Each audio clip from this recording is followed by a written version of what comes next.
The habits we picked up during quarantine that we're still ashamed of. I started talking to my plants like they were people. Not just, hey little guy, need water? No.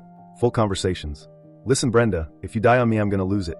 I'd apologize when I forgot to water them, explain my day, even read them news headlines. One time I caught myself saying, sorry I'm late, work was hell to a ficus. Still do it. My girlfriend walked in once and heard me arguing with a pothose about sunlight. She hasn't let me live it down. I developed a full-blown DoorDash addiction at 2 a.m. Quarantine hit and suddenly DoorDash was my emotional support app. I'd order McDonald's at 3 a.m. just to have human interaction through the driver. One time the driver texted, bro you good, after my third McFlurry in a week. I tipped him $20 and cried in my kitchen eating fries. Now I still get the late night urge, but I fight it like an addict. Shame level high. I named my Roomba and gave it a personality. Called him Broomhilda. Started talking to him like a pet. Go get him girl. Who's a good vacuum? I'd cheer when he found a Cheeto under the couch. One night I was drunk and yelled, I love you Broomhilda. At 2 a.m. neighbor heard through the wall. Still wave goodbye when he docks. I'm 32. I started virtual happy hours with myself. I'd pour a drink, set up Zoom with no one, talk to my reflection about work drama. Full outfit, button up top, gym shorts below the camera. I'd toast myself to surviving another day in this hellscape. Ended up drunk crying about missing hugs. Still occasionally do a solo cheers when the house is quiet. It's dark. I trained my cat to sit on command for treats. Not proud. I spent 3 months clicker training my cat like a dog. Now he sits, gives paw, even rolls over for temptations.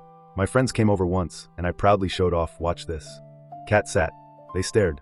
I realized I'd turned my cat into a circus animal for validation. He still does it. I still reward him. Shame spiral. I watched every single episode of The Office 3 times in a row. Not just rewatched. Binge-watched the entire series back to back to back. I'd pause to cry during Goodbye, Toby, then immediately restart season 1.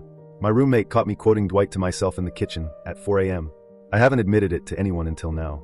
I created a quarantine boyfriend playlist and slow danced alone in my living room. Lights off, candles lit, slow songs on repeat. I'd hold a pillow and pretend it was someone. Full choreography. Cried during All of Me by John Legend. Still have the playlist. Still get emotional when it shuffles on. Don't judge me. I started eating the rainbow, but it was just Skittles for dinner. I'd line up Skittles by color and eat them in order like it was a gourmet meal. Red for passion, orange for energy. Ended up with Scurvy level vitamin C deficiency and a sugar crash that lasted 3 days. My dentist still judges me. I talked to Alexa like she was my therapist. Alexa, play sad songs. Alexa, why am I like this? Alexa, tell me a joke to cheer me up. One time I said, Alexa, I love you, and she replied, that's sweet, but I'm just a cloud-based voice assistant. I felt rejected by AI. Still apologize to her when I yell at her for not understanding me. We all did weird shit in quarantine. Some of us still do. The shame is real, but at least we're not alone in our weirdness. So tell me, what's the most embarrassing habit you picked up during lockdown that you still haven't kicked? Drop it in the comments. No judgment here, just shared trauma. Thanks for listening on Hidden Thread Teller. If your quarantine habit is worse than mine, prove it below. This one's gonna be a confession booth.